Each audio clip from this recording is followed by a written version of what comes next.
ॐ नमः सिद्धेभ्यः।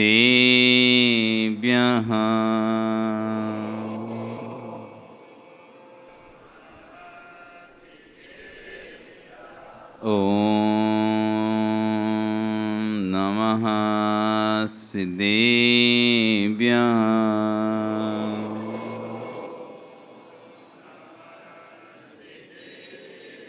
तेरी अणे खगिणाए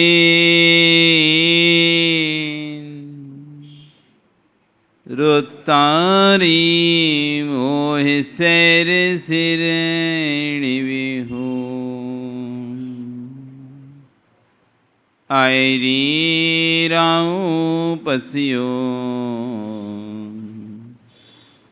परवादिण्यो भव्य जी लोए। नमो अरिहंताणं नमो सिद्धाणं नमो आयरीयाणं नमो वज्रायाणं नमो लोए सर्वसाहुणम्। बोलिए अनंत अनंत से परमेष्टि भगवान की, आदिर्म आदिनाथ भगवान की, पर वर्तमान शासन महावीर भगवान की, आचार्य कुंद कुंदेश्वर स्वामी महाराज की, आचार्य गुरु विश्व सागर जी महाराज की, 10 लक्षण महापर्व की, उत्तम सत्य धर्म की, अहिंसा में विश्व धर्म की।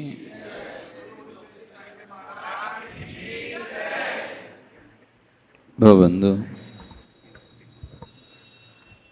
वर्तमान शासन न्यायिक वर्धमान स्वामी के शासन में तीर्थंकर प्रभु की चरण निष्ठा में हम सभी बैठकर जिन देशना का श्रवण कर रहे हैं, आज पर राज पर्यूषण का 5वां दिन उत्तम सत्य का दिन है। समय जाते पता नहीं चलता। अभी पर्यूषण शुरू हुए और अभी आधा समय निकल चुका है। तुम लोगों को लग रहा है कि 5 दिन निकल गए। सत्य है, अच्छे दिन ऐसे ही जल्दी निकलते हैं। जीवन में अच्छे दिन ऐसे ही निकल जाते हैं जल्दी। उत्तम सत्य का धर्म का दिन आचार्य भगवान पूज्यपाद स्वामी महाराज सत्य की परिभाषा करते हुए कहते हैं, सत्सु प्रशस्तेषु जनेषु साधु वचनम सत्यम। सत्सु प्रशस्तेषु जनेषु साधु वचनम सत्यम। जो अच्छे लोग हैं, प्रशस्त लोग हैं, जिनके अंदर छल कपट मायाचारी नहीं है, ऐसे अच्छे लोगों के साथ जो साधु वचन यानी अच्छे वचनों का व्यवहार है, उसका नाम सत्य धर्म है।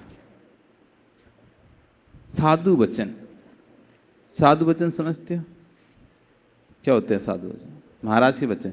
तो साधु वचन मतलब अच्छे वचन। साधु मतलब होता है साधु। साधु के अनेक अर्थ निकलते हैं। साधु एक तपस्वी को भी साधु बोलते हैं। साधु यानी प्रशस्त को भी साधु शब्द से उपयोग किया जाता है। साधु यानी अच्छा, साधु यानी सुष्ठु, साधु यानी सुंदर। तो जो साधु वचनम यानी अच्छे वचन हैं, दूसरों के दुखों को हरण करने वाले वचन हैं, दूसरों को दुख देने वाले वचन नहीं हैं, उनका नाम सत्य धर्म है। आचार्य कुंद कुंद स्वामी महाराज जी पाषाणुपेक्षा नामक ग्रंथ में जब सत्य धर्म की परिभाषा करते हैं तो वहाँ पर वो लिखते हैं, परसंता वै कारण वैणम मोतुण सपर हिद वैणम जो वदति भिक्खुतुर्यो तस्सु धम्मो हवे सच्चम। परसंता वै कारणम, पर को संताप देने वाले वचनों का जिसके त्याग है, मुत्तुण जिसने छोड़ दिया है, जिसने पर को संताप देने वाले वचनों को बोलना छोड़ दिया है, स्वपर हित वैणम, और जिसके वचन स्वहित और परहित के लिए ही निकलते हैं। जो वजदी जो ऐसा बोलता है तत्सुद हमें सच्चम, उसके अंदर ही सत्य धर्म आता है।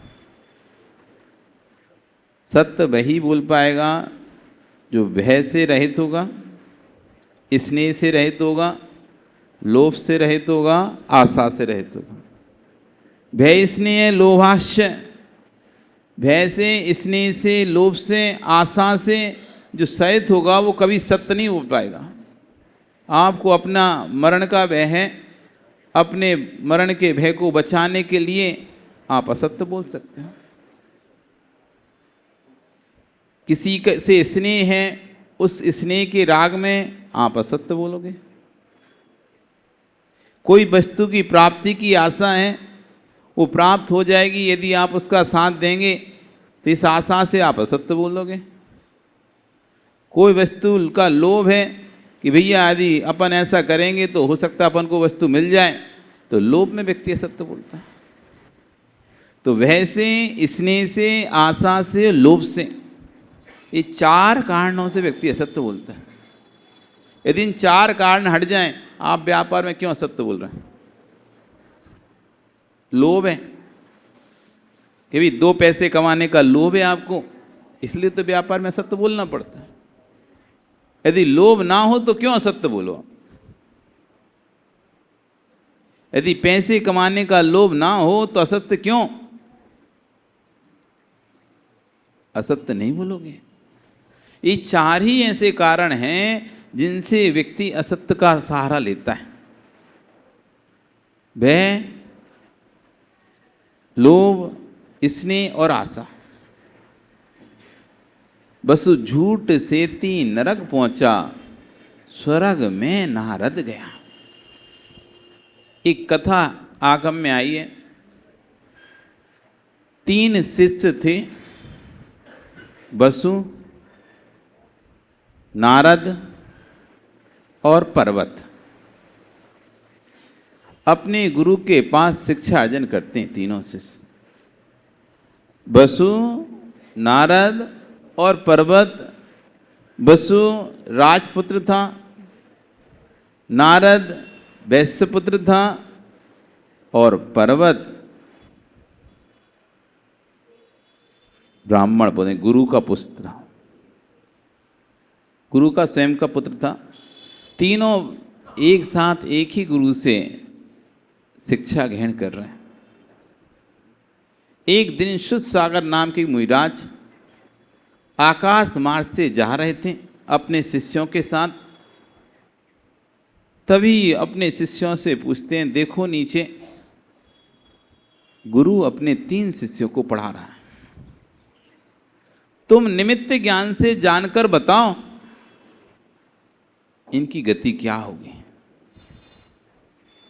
क्योंकि गुरु अपने शिष्यों को पढ़ाता है, फिर उसके बीच में परीक्षा करता रहता है। तो शुश्रार मुनिराज ने अपने शिष्यों को निमित्त ज्ञान पढ़ाया हुआ था। तो शिष्य देखकर निमित्त ज्ञान से जान लेते हैं और बोलते हैं, गुरुदेव इसमें से 2 तो स्वर्ग जाएंगे और 2 नरक जाएंगे। 2 कहाँ जाएंगे? स्वर्ग जाएंगे और 2 नरक जाएंगे।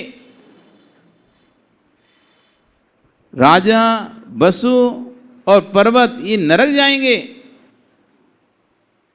गुरु और नारद ये स्वर्ग जाएंगे। वो चर्चा कर रहे हैं, जा रहे हैं, गुरु के कानों में बात पड़ जाती है कि 2 स्वर्ग जाएंगे और 2 नरक जाएंगे। वैराग को प्राप्त हो जाते हैं। ओहो, एक ही समान मैं तीनों को पढ़ा रहा हूं, अपने पुत्र को ही पढ़ा रहा हूं, राजा के पुत्र को ही पढ़ा रहा हूं, तब भी मुनिराज कह रहे हैं 2 नरक जाएंगे। नान्यथा मुनि भाषणम, मुनियों की भाषण अन्यथा नहीं होते। ऐसे प्रयास से क्या अब तो इस संसार से भयभीत हो गया। जो राजा का पुत्र आगे जाके राजा बनना है, वो जब वही नरक जाने वाला है, अब क्या किसको पढ़ाना। वो बैराग को उस आ जाता उसे, जब तो मैं अपना कल्याण करता हूँ, और वह घर में बोलकर और निकल जाता कि मैं तो अपना कल्याण करने के लिए जा रहा हूँ, और मुनि बनकर बस मैं तपस्या करने लगता। इधर तीनों अपने अपने पढ़ाई पूरी होने से वसु अपने राज्य में चला जाता है, नारद अपने घर चला जाता है, पर्वत पिता की गद्दी को संभाल लेता है और आगे गुरुकुल को चलाने लगता है। समय बीतता जाता है। एक दिन पर्वत सोचता है कि चलो गुरु भाई से मिलकर आते हैं। गुरुजी का जो शिष्य पुत्र था पर्वत, नारद सोचता है कि पर्वत से मिलकर आते हैं, बहुत दिनों से गुरु के आश्रम में नहीं गए, चलो एक दिन मिलके तो आते हैं, क्या चल रहा है। जो पर्वत था अनेक शिष्यों को बैठाल कर उनको अध्ययन करा रहा था, और अध्ययन में एक शब्द निकला, यज्येष्ठम होमम। अज्येष्ठम होमम, अज का ही होम करना चाहिए। उसका अर्थ क्या था? अज का ही होम करना चाहिए। तो पर्वत सभी शिष्यों को पढ़ाता, अज का ही होम करना चाहिए। तभी एक शिष्य ने पूछ लिया, गुरुजी अज का मतलब क्या होता है? तो पर्वत कहता, अज यानी बकरा, बकरे का ही होम करना चाहिए, बकरे की बलि देना चाहिए होम में। तभी नारद का वहां पर पहुंचना हुआ, और नारद ने जब इस सूत्र की व्याख्या सुनी तो पर्वत कहता, अरे तुम ये क्या अनर्थ कर रहे हो? अज का तो अर्थ गुरुजी ने 5 वर्ष पुराना धान बताया था। जो 5 वर्ष पुराना धान हो जाता है उसको अज कहते हैं, उसका होम करना चाहिए। आप ये क्या अनर्थ कर रहे हैं, हिंसा का विचार कर रहे हो। अब इतने सारे स्टूडेंटों के बीच में, उसके छात्रों के बीच में कोई व्यक्ति है, आप अपनी सभा लगी हुई है, और कोई बाहर का व्यक्ति आके या कोई आपका ही मित्र आके 4 लोगों के सामने आपको बोले तो आपको कैसा बुरा लगेगा? अरे ये तो हमारी बेइज्जती कर रहा है, हमारी छात्रों के सामने हमारी बेइज्जती कर रहा है। तो आप क्या अकड़ जाओगे? नहीं नहीं, मैं जो बोल रहा हूँ वही सही है। ऐसे ही पर्वत भी अकड़ गया। नहीं नहीं, उसको जैसे उसने समझाया तो उसको समझ में आ गया, हाँ यार मैंने तो गलत बोल दिया। अच का यार अर्थ तो 5 वर्ष पुराना ही धान था, और मैंने अच का अर्थ बकरा कर दिया। अब लेकिन इतने सारे उसके शिष्य बैठे हुए थे, उनके सामने वो कैसे स्वीकार कर ले कि अज का अर्थ धान होता है, बकरा नहीं। सबसे बड़ी समस्या हमारी यही है, हम जानते भी हैं समझते भी हैं, लेकिन अपने मान कसाय में उस सत्य को स्वीकार नहीं कर पाते। सत्य आप जानते हो, ऐसा नहीं सत्य आप नहीं जानते हो, सत्य को आप समझते भी हो, लेकिन सत्य को स्वीकार नहीं करते। क्योंकि यदि स्वीकार कर लोगे आपका स्वयं का अस्तित्व खत्म हो जाएगा। आप जो अपना एक झूठा एक अस्तित्व बना के रखियो, वो अस्तित्व आपका खत्म हो जाएगा यदि आप सत्य को स्वीकार कर लोगे। इसलिए आप सत्य को जानने के बाद भी स्वीकार नहीं करना चाहते। वो पर्वत को समझ में आ गया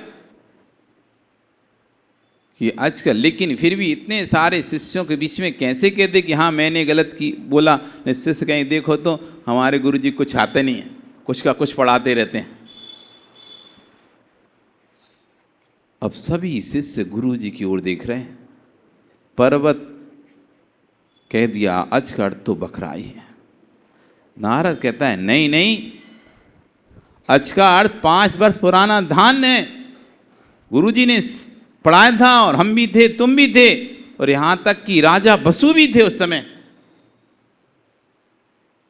सबने पढ़ा था।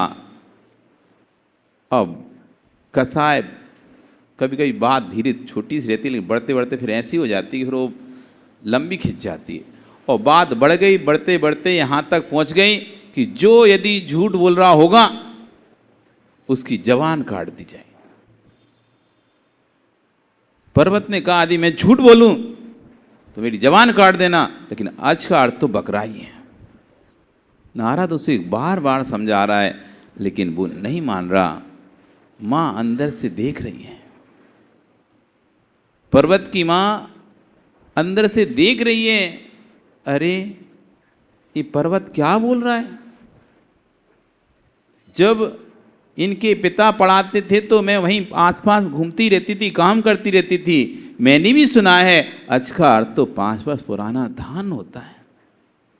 अब देखो राग आ गया अपने बेटे का, और इसने क्या शर्त लगा ली, जो असत्य बोलेगा उसकी जिह्वा काट दी जाएगी।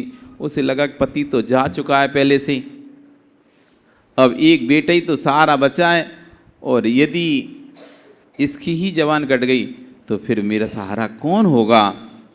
पर ये असत्य बोल रहा है, अब क्या करूं। निर्णय हुआ वहाँ पर अंदर ही भारी भार कि जो व्यक्ति झूठ बोलेगा उसकी जवान काट दी जाएगी, और इसका निर्णय सत्य है। सत्य कौन करेगा। तो तीसरा जो साथ में पढ़ता था राजा बसु, चलें उससे पूछते हैं, वो इस विषय का निर्णय करेंगे। क्योंकि उस समय राजा सत्य के नाम से प्रसिद्ध था। राजा बसु की सत्यता मध्य लोक में ही नहीं, ऊर्ध्व लोक में भी फैली हुई थी। उसकी सत्यता की परीक्षा देवों ने आकर की थी, और फिर उसको स्फटिक मणि का सिंहासन प्रदान किया था, जिस पर वो बैठता था तो दूर से वो स्फटिक मणि दिखाई नहीं देती थी। तो लोगों को ऐसा लगता था जैसे वो अधर में बैठा हुआ है, आसमान में बैठा हुआ है।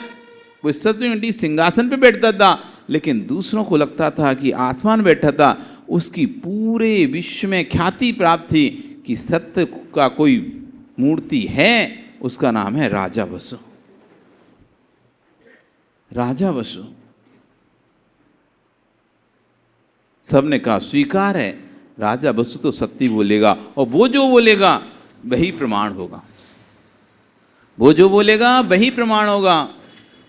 अगले दिन चलने का निर्णय हुआ। इधर गुरु माँ अंदर से देख रही है, ये तो क्या हो गया, अब तो बेटे के तो प्राण गए। क्योंकि राजा बसु तो असत्य बोलेगा नहीं, वो तो सत्य बताएगा।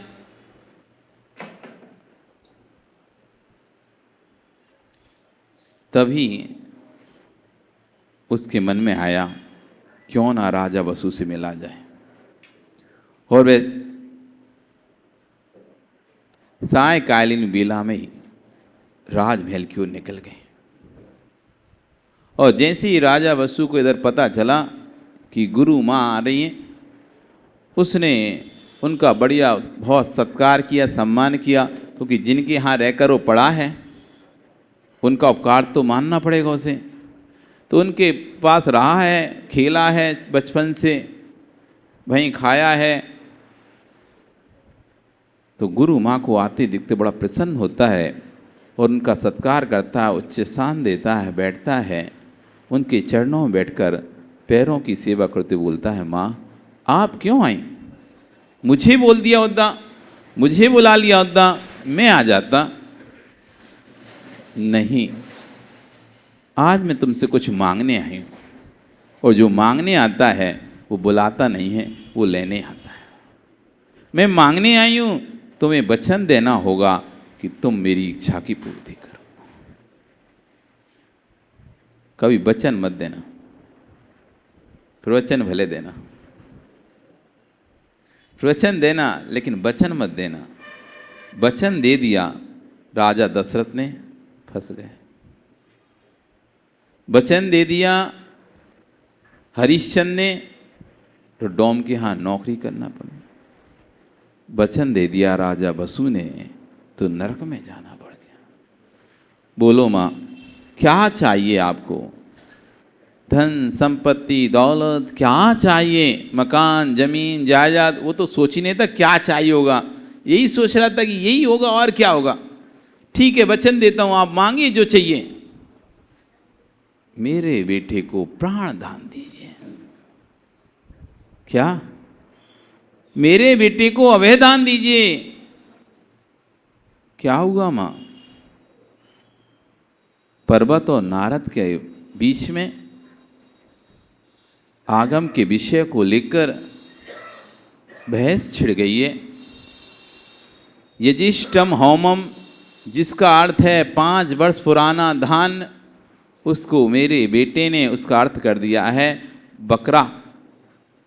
अज यानी बकरा, बकरे का होम करना चाहिए, जो कि गलत है, लेकिन फिर भी तुमको, और इन दोनों के बीच में ये निर्णय हो गया कि जो गलत बोलेगा उसकी जिह्वा छिदवा दी जाएगी। तुमको मेरे बेटे को बचाना है। कल सुबह जब वो आपके पास आएंगे तो तुमको मेरे बेटे का समर्थन करना है, जिससे मेरे बेटे बच जाएगा। अब राग आ गया, भय, आशा, स्नेह, लोभ। स्नेह वहाँ पर खड़ा हो गया, गुरु माँ है, इसने मुझे बचपन से पाला पोसा है और मैं इसका इतना सा काम नहीं कर पाऊँगा। ठीक है, आप चिंता नहीं करो, मैं आपके बेटे को बचा लूँगा। अगले दिन नगर में तो खबर पहुँच ही जाती कि पर्वत, और क्योंकि थोड़ी सी बात होती है तो जैसे यहाँ पे भी कोई थोड़ी सी 2 लोगों के बीच में बात हो तो पूरे नलवाड़ी को पता चल जाए क्या बात हुई है। हाँ, एक कमरे में भी 4 बातें हों तो वो पता चल जाती हैं। फिर तो 4 लोगों के बीच में कोई बात हो वो कैसे छुप रख सकती है। तो पूरे नगर में बात पता चल गई थी कि पर्वत और नारद के बीच में इस तरह की शर्त लगी है और उसका निर्णय कल राजसभा में, राज दरबार में होगा। और देखते हैं कौन सत्य बोल रहा है, क्योंकि नारद भी प्रसिद्ध था सत्य बोलने में, कट्टर जिनेंद्र देव का भक्त था, और पर्वत गुरु का शिष्य था, अब गुरु का पुत्र ही था, तो वो भी प्रसिद्ध थे, गुरु भी तो उनका पुत्र था। तो अब ये, और राजा वसु जो कि देश विश्व में प्रसिद्ध था, अब 3 लोगों के बीच में राजा वसु किसका समर्थन करता है, पर्वत का या नारद का? जैसे स्टेडियम में तुम्हारी भीड़ लग जाती, मैच देखने कौन जीतेगा, इंडिया के पाकिस्तान कि बांग्लादेश के श्रीलंका कि कौन देख रहा है, तो ऐसे भीड़ लग जाती, भीड़ जमघट लग गया वहाँ पर चारों तरफ। राजा वसु अपने सिंहासन पर बैठा हुआ है, आसमान में दूर से दिखाई नहीं दे रहा है सिंहासन। इधर पर्वत और नारद दोनों, पर्वत अपने शिष्य मंडली के साथ पहुंच जाता है, पूरा नगर उमड़ा उठता है ये निर्णय देखने के लिए सत्य क्या है। सभा लगती है, सभा में बात उठती है कि गुरु ने हमको अज का अर्थ 5 वर्ष पुराना धान बताया था, लेकिन नारद पर्वत बोल रहा है कि अज का अर्थ तो बकरा होता है। आप राजन इस राज गद्दी पर बैठे हैं, सत्य की गद्दी पर बैठे हैं, आप बताइए क्या है।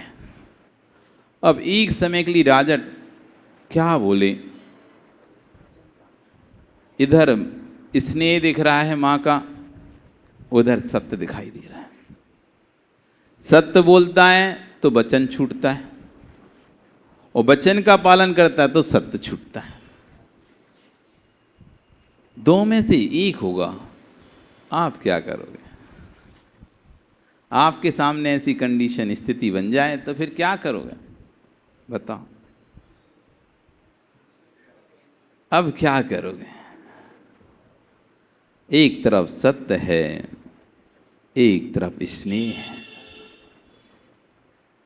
राजा वसु बहुत समय तक चुप रहता है, बार बार पूछने पर राजा वसु कहता है जो पर्वत बोल रहा है वही सत्य। नारद जैसे ही सुनता है एकदम उसके तो हृदय पर घात हो जाता है। क्या बोल रहे राजा वसु, आप तो सत्य की मूर्ति हो और आपने तो साथ में भी पढ़ा है, फिर भी आप ऐसा भाषण कर रहे हैं। आप पुनः सोच लीजिए, विचार किए, याद कीजिए गुरु ने क्या पढ़ाया था। नारद, पर्वत जो बोल रहा है वही सत्य। पुनः नारद पूछता है, राजन अनर्थ हो जाएगा, ये लोग होम में बकरे की बलि देंगे, अनर्थ हो जाएगा, हिंसा फैल जाएगी। आप एक बार और सोच लीजिए। पर्वत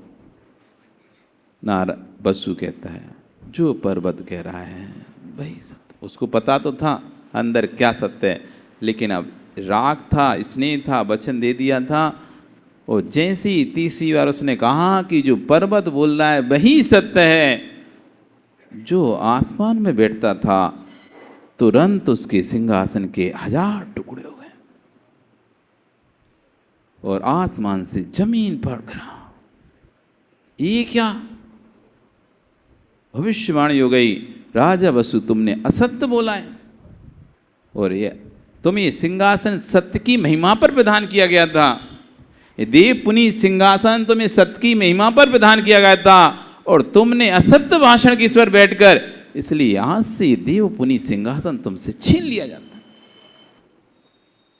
पूरी जनता पूरी देख रही है क्या हो रहा है, राजा वसु और असत्य। तब लोगों को पता चला कि देव अपनी सिंहासन को सत्य के लिए दिया गया था। आज इसने असत्य बोला है, जब तक सत्य बोलता रहा तब तक इसके पास सिंहासन रहा, और उसने राग में आकर असत्य बोल दिया, देवों ने सिंहासन ले लिया। राजा वसु इतने ऊपर से गिरा, और गिरने से तभी उसके प्राणांत हो गए, मरकर नरक चला गया। इधर पर्वत भी अपने आप को लोगों के द्वारा तिरस्कृत होने से जंगल में जाकर चला गया, और वहाँ उसका भी प्राणांत हो गया। इधर नारद भी वैराग को प्राप्त हो गया कि देखो व्यक्ति एक राग में कहाँ तक बोल सकता है झूठ, और वो भी वैराग होकर स्वर्ग में चला गया। बसु झूठ से नरक पहुंचा, स्वर्ग में नारद गया। झूठ बोलने के कारण से, इसलिए आचार्य भगवान ने कहा है, प्रिय वाक्य प्रदाने सर्वे तुष्यति मानवा। ऐसे वचन बोलो जो कि सभी लोगों के लिए संतुष्टकारी हों, हितकारी हों, आगम से संदर्भित हों। ऐसे वचन मत बोलो जिससे दूसरों को दुख हो, पीड़ा हो, कष्ट हो। हम बहुत सारी बातें ऐसा कह देते हैं, हाँ हम तो सही तो बोल रहे हैं, कौन सी गलत बोल रहे हैं। आप सही बोल रहे हो, लेकिन जब सत्य की परिभाषा आती है तो वहाँ कहा जाता है ऐसे वचन भी असत्य हैं जिससे प्राणियों की हिंसा हो जाए। ऐसे सत्य वचन भी असत्य की श्रेणी में आते हैं। एक गाय जा रही है भागते हुए, एक कसाई उसके पीछे पड़ा हुआ है, आपके सामने से निकल गई। अब आप सत्य वचन के धारी हैं, क्या बोलोगे? कहाँ गई है क्या है? जिस दिशा में गई उस दिशा में बताओगे या दूसरी दिशा में बताओगे? असत्य नहीं हो जाएगा? असत्य नहीं हो जाएगा? वो सत्य भी सत्य नहीं है, वो सत्य भी असत्य है जिससे कि दूसरों के प्राण हो जाए। घरों में बहुत सारी लड़ाई तो इसलिए होती हैं, घरों में वो हम सत्य बोल रहे हैं। एक परिवार में शांति से पति पत्नी रह रहे थे, उनके पास्ट को कोई नहीं जान रहा था, आपस में दोनों नहीं जानते थे। एक मित्र आकर उनके भूत को अब एक दूसरे को बता देता है। एक दूसरे के पास्ट को, आपका जो बचपन का मित्र था, आपके साथ रहता था, बचपन में जो गलतियां होती आपको पता था, उस मित्र को पता था। लेकिन आपकी फिर बाद में मित्र अपना चला गया, आप अपने चले गए, शादी हो गई, आपके बच्चे हो गए, आप अपना परिवार सुखी रह रहे थे, तभी अचानक वो मित्र आ गया। और बात तो तुम्हें पता नहीं है, हमें पता है इसके बारे में बहुत सारी बातें, बहुत बातें हमें पता है। और ऐसे करके उसने पुरानी बात घर में बता दी। वो तो भले सोचा कि हम तो मजाक में हंसी में बता रहे हैं, लेकिन दूसरे प्राणियों से गंभीरता से ले लिया और घर में लड़ाई प्रारंभ हो गई। तुमने हमें अभी तक क्यों नहीं बताया? इतने वर्ष साथ में रहते हो गए और तुमने हमको अभी तक ये बात क्यों नहीं बताई? और इतनी सी बात को लेकर बस लड़ाई झगड़ा हो गया। हंसता खेलता पूरा घर बर्बाद हो जाता है, छोटी सी बात पर। आपसे कोई आपसे कहे, अरे हमने कौन सा झूठ बोला, हमने तो जो था वही तो बताया, जो हुआ था पहले। सत्य तो बोला था, असत्य तो थोड़ी ना बोला था। हाँ, आपने सत्य बोला था, लेकिन उस सत्य से हुआ क्या? एक हंसता खेलता परिवार नष्ट हो गया। ना कभी ऐसा मजाक करना और ना कभी ऐसा सत्य बोलना। आप फोन कर देते हो, अरे भाभी आपको पता है भैया का चक्कर चल रहा है, बस तुमने तो इतना सा बोल दिया, अब ये रासायनिक प्रक्रिया हो गई अंदर में, ये रासायनिक प्रक्रिया हो चुकी है अंदर में, वहां पर उसके अंदर एक शक का बीज जाकर बैठ चुका है। अब उसका उठना बैठना चलना खाना पीना सब में वो यही सर्च करेगी कि भैया वो उस बोला था, उसने कोई सत्य तो नहीं इसमें कहीं। अब जो घर में शांति का माहौल था, वातावरण था, वो तुम्हारे एक मजाक ने उसका नष्ट कर दिया। तुम्हें तो हंसी लग रही है, लेकिन उसकी नौबत आ गई तलाक पर। ऐसी सी नौबत आ जाती छोटे से मजाक में। एक व्यक्ति ने मजाक किया और उसके घर में बोल दिया कि अरे तुम्हारी पत्नी का तो कहीं और चक्कर है। पति को आया गुस्सा और घर में आकर उसने पत्नी की खूब पिटाई की। पत्नी खूब पिटाई की। वो तो ऐसी मजाक में बोला था कि चलो देखते हैं क्या होता है, क्या करते हैं लोग। पत्नी की पिटाई की, पत्नी को भी बहुत गुस्सा आया तो उसने अब डाला बच्चों पर तेल और हाथ पर तेल और लगा लिया। पूरा हंसता खेलता परिवार नष्ट हो गया एक छोटे से मजाक में। कई बार मजाक मजाक में बहुत बड़ी बड़ी घटनाएं हो जाती हैं। नीचे आचार्य भगवान कहते हैं, गरीबी के दिन देख लेना वो ठीक है, लेकिन ऐसा वचन मत बोलना जिससे कि दूसरे की बनी बनी गृहस्थी नष्ट हो जाए। पर भावों का सर्वथा त्याग, निज आत्मा में लीन, इसका नाम है सत्य धर्म। अब बाहरी धर्म की चर्चा हो गई सत्य की, अब अंतरंग धर्म की सत्य की चर्चा करते हैं। तो जो हमारा अपना है उसको अपना मानना, ये है सत्य धर्म। सत्य तो समझते हैं, सही को सत्य बोलते हैं। जो सही है करेक्ट है उसका नाम सत्य है, जो अनकरेक्ट है इनकरेक्ट है उसका नाम असत्य है। तो आपका अपना क्या है? आपका अपना क्या क्या है यहां पे? सुरेश जी, क्या क्या आपके पास अपना? कुछ नहीं है। आपके पास अपना क्या क्या है? और परिवार है, और हाँ, इसी संसार में क्या क्या है आपका अपना? वास्तव में आपका अपना क्या क्या है इस संसार में? हाँ, कुछ नहीं है, लेकिन फिर भी आप उसको अपना मान रहे हो, यही तो असत्य है। जो आपका अपना नहीं है उसे भी आप अपना बोल रहे हैं। असत्य का मतलब क्या है? जो मेरा नहीं है या जो मेरा नहीं है उसको मैं अपना बोलूं, यही तो असत्य हो गया। तो आप पुत्र को अपना बोल रहे हैं, पत्नी को अपना बोल रहे हैं, बच्चों को अपना बोल रहे हैं, समाज को अपना बोल रहे हैं, देश को, राष्ट्र को, सबको, यहाँ तक अपने शरीर को भी अपना बोल रहे हैं, लेकिन इनमें से कोई भी आपका नहीं है। जब ये बात आपको जिस दिन समझ में आ जाएगी उसी दिन सत्य धर्म आ जाएगा। कभी विचार करा करो बैठ के कि मेरा कौन है और मैं किसके लिए कर रहा हूं, बस इतना करना है। संप्रदान शक्ति का कभी व्याकरण पढ़ी क्या? संस्कृत पढ़ी किसी ने? यहां पढ़ाते हैं संस्कृत कभी कोई? कर्ता ने कर्म को करण से, संप्रदान के लिए अपादान से अलग, संबंध काकी के नानी ने रारी रे, संबंध में पेपर, संबोधन हे भो। अरे पढ़ा कभी तुमने? पढ़ा है कि राकेश? हाँ, तो इसमें चौथा जो कारक है सो संप्रदान कारक है, जिसमें आता है के लिए। जैसे मैं घर से निकल रहा हूं तो मंदिर जाने के लिए, मैं स्कूल जा रहा हूँ, क्यों जा रहे हो? पढ़ने के लिए। मैं भोजन कर रहा हूँ, क्यों कर रहे हो? पेट भरने के लिए। मैं कमा रहा हूँ, क्यों कमा रहे हो? घर चलाने के लिए।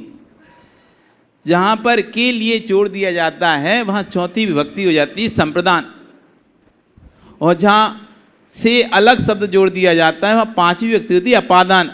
पेड़ से पत्ता अलग हुआ, पेड़ से पत्ता अलग। तो अलग जहाँ आता है, भिन्न शब्द जहाँ आता है वहाँ पांचवी विभक्ति होती है। और जहाँ के लिए शब्द जोड़, किसके लिए? अब एक प्रश्न आपको अपने आप से पूछना है, आप ये जो धन संपत्ति जोड़कर रख रहे हो किसके लिए?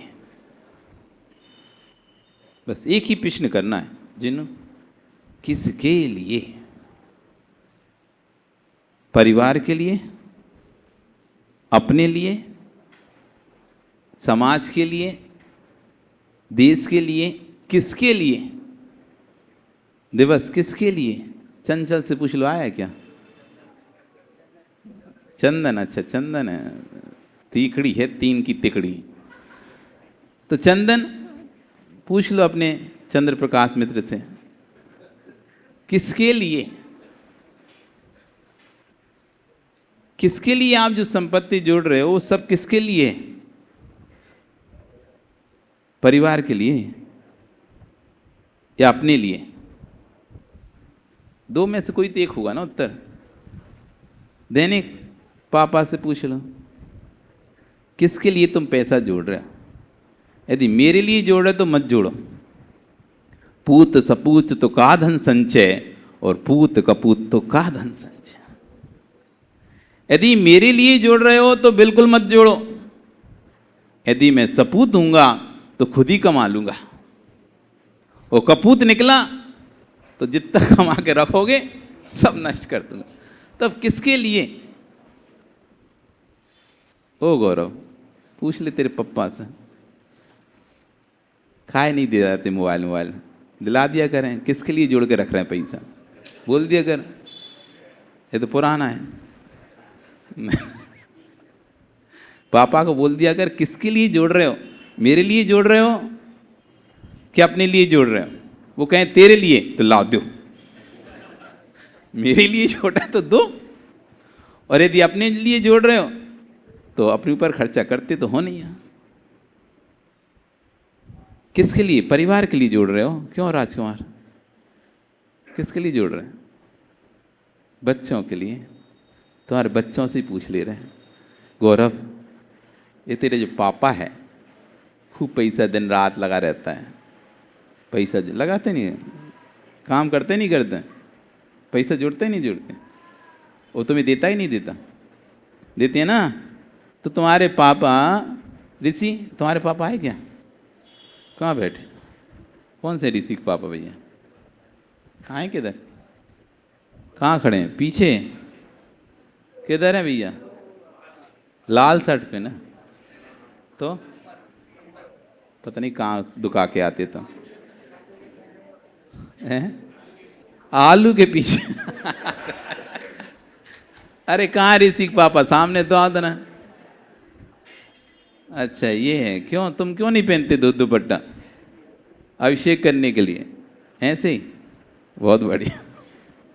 देखो बेटा भगवान की भक्ति कर रहा है, पिताजी दूर से खड़े खड़े देख रहे हैं। देख लो बेटे को, देख लो। तीनों के पिता हैं। बेटा सनत तुम्हारे पापा हैं क्या? सनत और आदर्श एक ही पापा हैं। कौन? दैनिक, हाँ दैनिक के। आदर्श आए तुम्हारे पिताजी? कहाँ है आदर्श? आया क्या? ऊपर चला गया। अनिल तुम्हारा बेटा बैठा है, देखो वो पास कर रहा है 10। हाँ अच्छे से पाढ़ना कराना और सुकेश को बढ़िया पार्टी देना। हाँ है,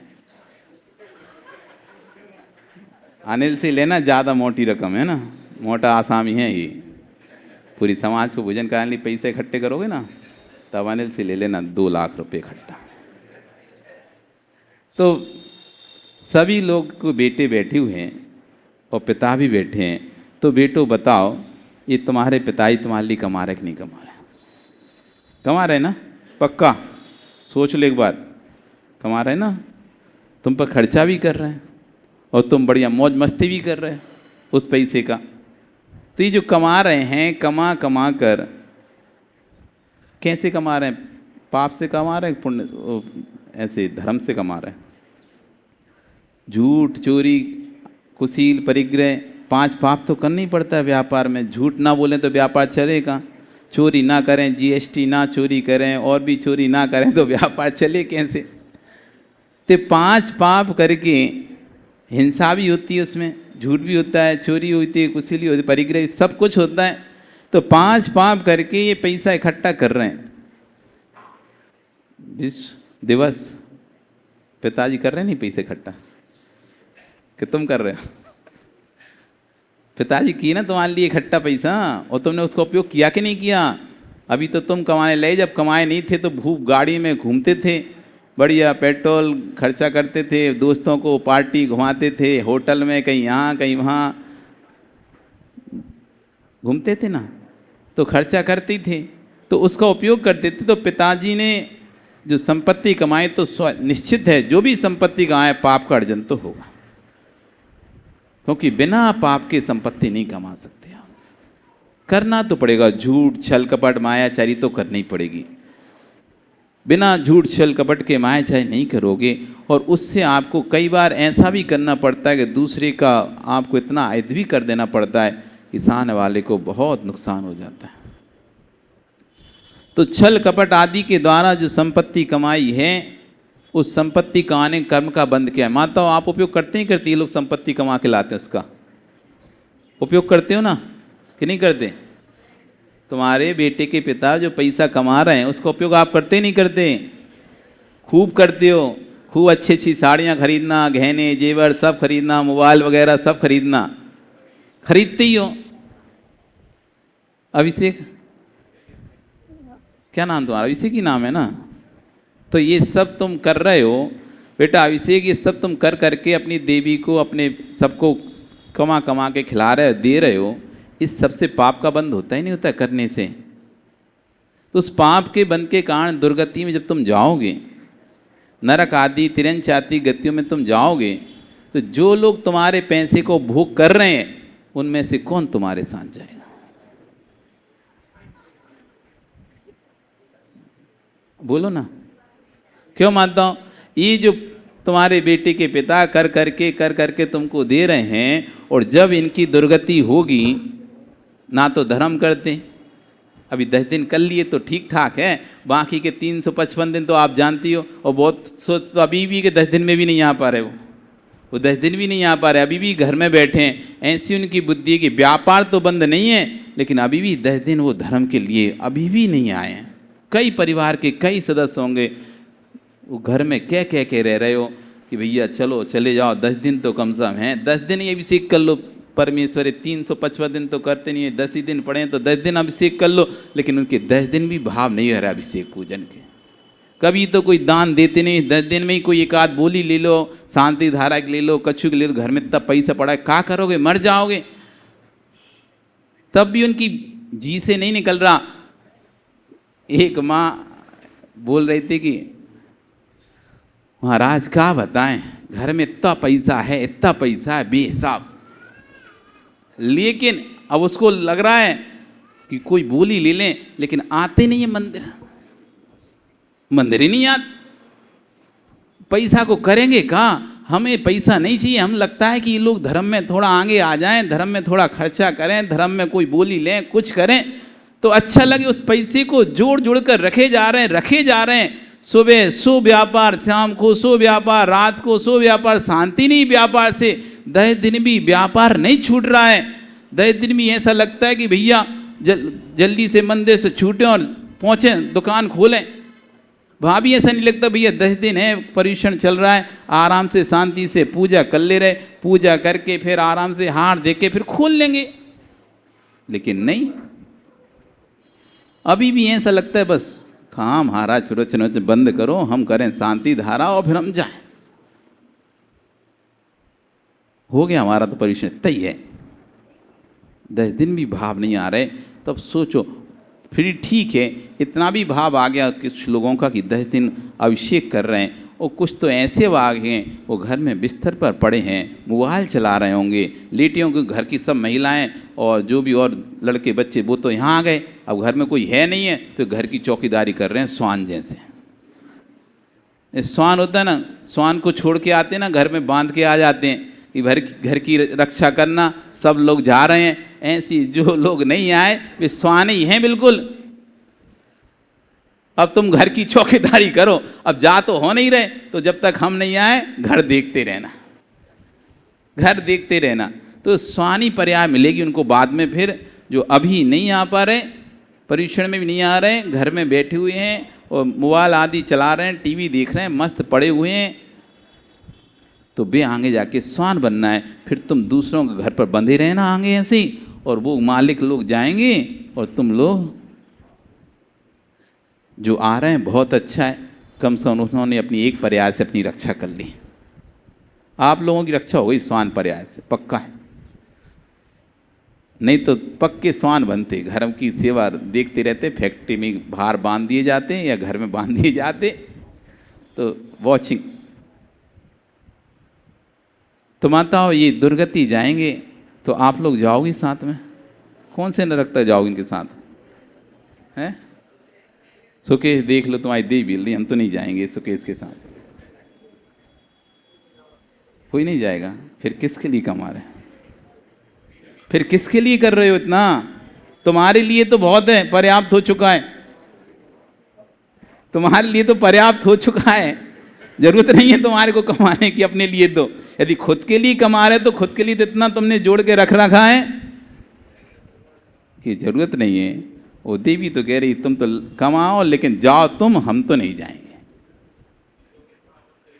हैं? हाँ हाँ हाँ, अनिल कह रहा है महाराज आपने तो शादी करा ही नहीं है और आप ये तो कुछ पता ही नहीं हमें पता है, ना दें तो अभी क्या घर में खाने नहीं मिलेगा।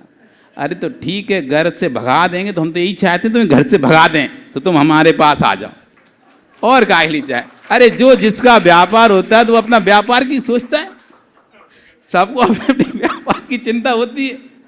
तुम्हें अपने व्यापार की चिंता है तो हमको भी अपने व्यापार की चिंता है। तुम्हें घर से निकाल देंगे, भगा देंगे तो अच्छा रहेगा, तो कम से कम विजय यहाँ तो आ जाओगे। अब घर से भगा नहीं रहे, निकाल रहे, तुम्हें ऐसा लगता है कि अब कहाँ से घर छोड़ें।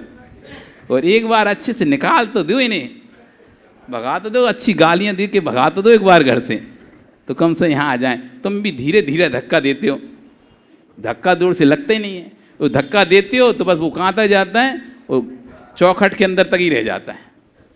थोड़ा जोर से धक्का लगाओ इनमें, इनको निकालना है तो चौखट के बाहर आ जाए। क्या संजय कहाँ रह गए? तो देवी तो बोल रही निकले परमेश्वरा तो हम भी पीछे जाएं। वो संजय तो पता नहीं कहाँ में भी पुराने सिक्कों में अटका हुआ है, नोटों में। अब जरूरत है नहीं है फिर भी कमा रहे हैं, 3-3 4-4 मकान रख लिया, वो इससे तो पेट भर लो, काय को भागा दौड़ी कर रहे।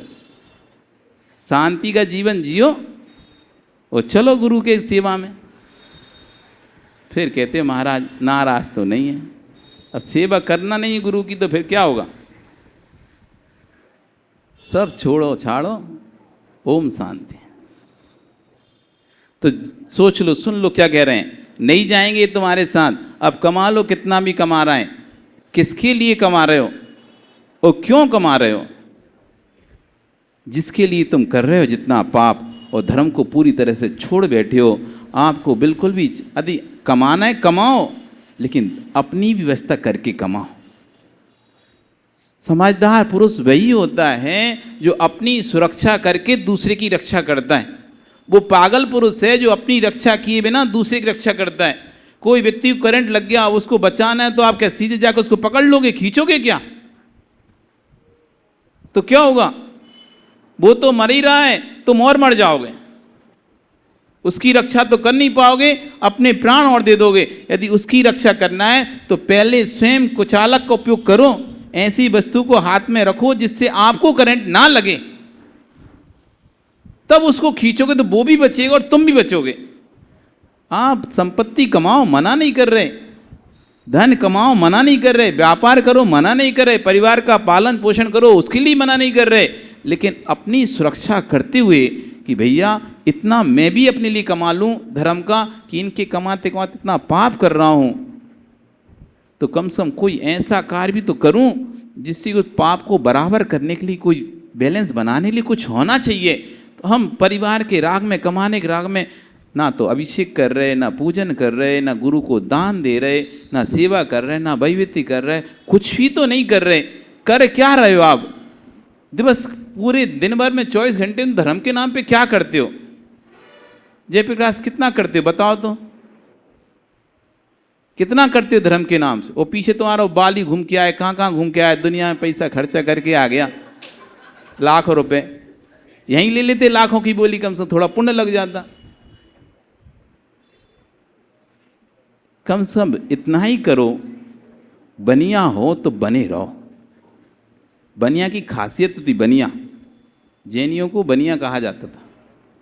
बनिया जो बनता है बिगड़ता नहीं है, जो हमेशा बनने वाले काम करता है, बिगड़ने वाले काम नहीं करता। जैसे लाख रुपए देंगे तो लाख का वो 50,000 नहीं करेगा, लाख का वो 100 करेगा, लाख का 100 करेगा, कभी घाटा नहीं खाएगा, दूनी करके लेके आएगा, उसी का नाम बनिया है। तो कम से कम तुमको या तो बराबर रखेगा नहीं तो बढ़ा लेगा।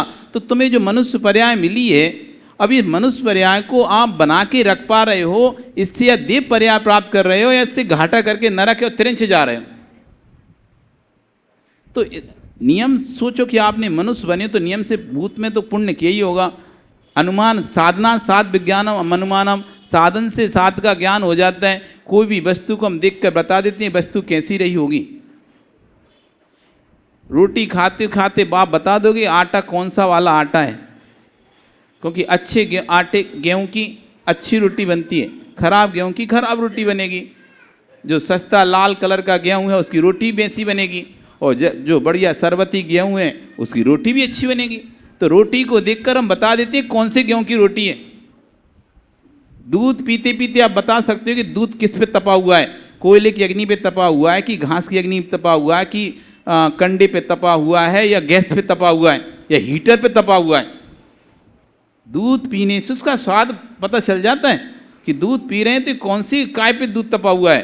पानी का स्वाद पता चल जाता है, कुएं का पानी है कि नल का पानी है कि जेट का पानी है कि मिनरल वाटर है। पानी पीने से पानी पता चल जाता है, पानी कोई नाम नहीं लिखा होता है हम कौन से पानी है। गिलास में तो सब एक से एक सा पानी दिखता है, लेकिन जैसे हम पीते हैं तो हम समझ जाते हैं उसके स्वाद साधन है, स्वाद का पता चल जाता है। ऐसा स्वाद तो कुएं के पानी में ही आता है, ऐसा स्वाद तो मिनरल वाटर में ही आता है, ऐसा स्वाद तो नल के पानी में आता है। ये पता चलता ही नहीं चलता ओम प्रकाश। तो चलता है तो साधना साध विज्ञानम अनुमानम, साधन से साध का ज्ञान होना, यही तो अनुमान है। हमको मनुष्य पर्याय मिली है, इसका मतलब ही है अल्पारम परिग्रहत्वम मानुष्य से स्वा मार्दवम चा। हमने अल्प परिग्रह के साथ साथ परिणामों को अच्छा रखा था, भगवान की भक्ति की थी, इसलिए हमको ये मनुष्य पर्याय मिली है। और अब क्या कर रहे हैं हम? अल्प परिग्रह स्वा मार्दवम हमारे अंदर है क्या? यदि है तो पक्का अगली बार फिर मनुष्य बन जाओगे तुम। यदि थोड़ा सा संयम नियम है तो नियम से तुम देव बन जाओगे। यदि बहुत आरंभ परिग्रह के भाव चल रहे हैं तो नरक में जाओगे, मायाचारी भाव चल रहे हो तो त्रिंच में जाओगे। तो कम से कम बनिया हो तो जो है या तो उसी को बनाए रखो अथवा उससे कुछ ऊपर का प्राप्त करने की कोशिश करो। लेकिन हम तो जो है उसको भी गंवा रहे हैं, तो फिर तो हमारे बनिया होने पर भी धिक्कार है। कम से कम जैन हो, जैन कुल में जन्म लिए हो तो जैन कुलाचार का ही पालन कर लो। कुछ नहीं कर पाते तुम, त्याग नहीं कर पा रहे, आलू नहीं छोड़ पा रहे, रात्रि भोजन नहीं छोड़ पा रहे, बाजार का नहीं छोड़ पा रहे, ठीक है, कोई नियम नहीं ले पा रहे, मत लो। जैन कुलाचार का इतना ही पालन करते रहो कि हम रोज प्रतिदिन देव दर्शन करेंगे। जो लोग तो प्रतिदिन आते हैं उनको छोड़कर कौन लोग ऐसा नियम ले रहे हैं कि हम पूरे दिन भर में, चाहे सुबह आए, दोपहर में आए, शाम को आए, पूरे 24 घंटे के अंदर अंदर एक बार जरूर भगवान का दर्शन करेंगे? ले पाओगे ऐसा नियम कि 24 घंटे में एक बार जरूर श्री जी को अपना चेहरा दिखा जाएंगे? नहीं ले सकते। जयप्रकाश ले सकते हो? 24 घंटे में एक बार भगवान के दर्शन करेंगे। और ये तुम्हारा मित्र और दिवस, ये तुम 24 घंटे ही करोगे क्या? क्या कह रहे? 24 घंटे ही भगवान के पास रहेंगे तो 24 घंटे में एक बार नहीं आ पाओगे। हम 24 घंटे में एक बार बोल रहे हैं, तुम 7 दिन में बोल रहे हो। 24 ज़्यादा हैं कि 7 ज़्यादा हैं? हम तो और बड़ी बात बोल रहे हैं, 24 घंटे का बोल रहे हैं, तुम तो 7 की बात कर रहे हो। 7 दिन का भी सिक्की नहीं बोल रहे, हम तो ये कह रहे हैं कि 24 घंटे में एक बार भगवान को अपना चेहरा दिखाना है। दिखा पाओगे? पर ध्यान रखना, नियम की फिर परीक्षाएं होती हैं। बाहर छोड़ो तो बाहर ढूंढ लेना कहाँ है मंदिर। बाहर क्या होता है? भूखे रह जाते हो कि बाहर जाते हो? क्या ढूंढते हो ना होटल कहाँ है? जिसका नियम होता है मुझे तो वेज होटल में खाना खाना है तो चला जाए वो कहीं भी, शिमला, कहीं कुल्लू मनाली या यहाँ पे शिलोंग वगैरह सब जगह जहाँ मांसाहारी भोजन मिलता है वहाँ भी ढूंढता ही नहीं ढूंढता कहाँ शाकाहारी रेस्टोरेंट है। क्यों? क्या नाम तुम्हारा पीछे? राजेश ना? राजेश बाली गए थे तो वहां तुमने ढूंढा था ही नहीं ढूंढा? मिला कि नहीं मिला? और नहीं मिलता तो तुम पक्का है तुम भूखे रह जाते, लेकिन नॉन वेज में नहीं जाते। ये भी पक्का है। तुमने राजेश पूरा प्रयास किया कहीं मिल जाए, मिला तो तुमने भोजन किया, और नहीं मिलता तो ये भी हम गारंटी दे रहे हैं, जैन कुल में तुम पैदा हो, तुम अपनी पेट की उदर के लिए अभक्ष नहीं खाते, भूख मिटाने अभक्ष नहीं खाते, तुम भूखे रहकर फल खाकर अपना जीवन बिता लेते। बहुत से लोग ऐसे होते जिनको नहीं मिलता तो फल खाकर अपना समय निकाल लेते हैं। तो बाहर कहीं गए तो ढूंढना, प्रयास करना, मिले तो चले जाना, उसमें क्या है? क्यों नहीं मिलेगा? ढूंढने से तो भगवान मिलते हैं, तो मंदिर क्यों नहीं मिलेगा? बस यही है कि हमारा अंदर की कमजोरी रहती है, तो हम सोचते हैं चलो छोड़ो, कौन आधा घंटा व्रत करे, 1 घंटा व्रत करें, आराम से होटल में सोते हैं उतनी देर।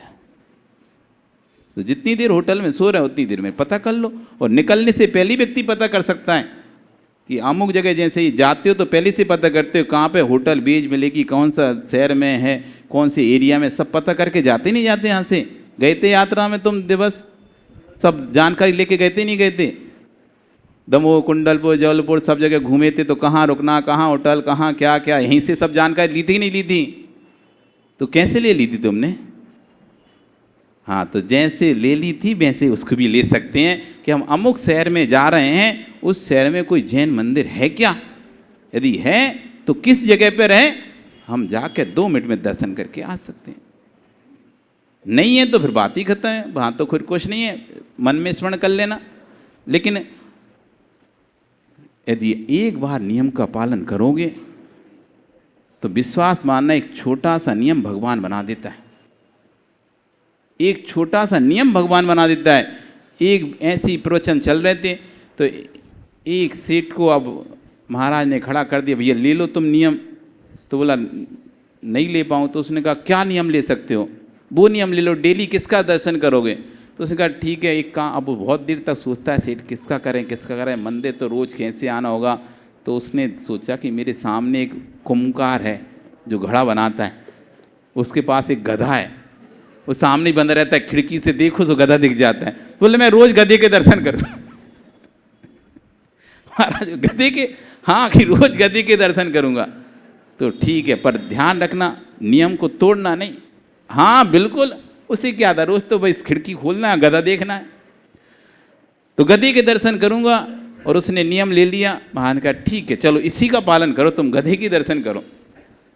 मंदिर तो आते नहीं, ठीक है गधे के दर्शन करो। अब वो रोज गधे के दर्शन करता और रोज बस खिड़की खोलता, गधा देखता, हो जाता दिन, अपना काम पे निकल जाता। एक दिन क्या हुआ, जो कुम्भकार था जल्दी गधा लेके चला गया अपना खदान पे।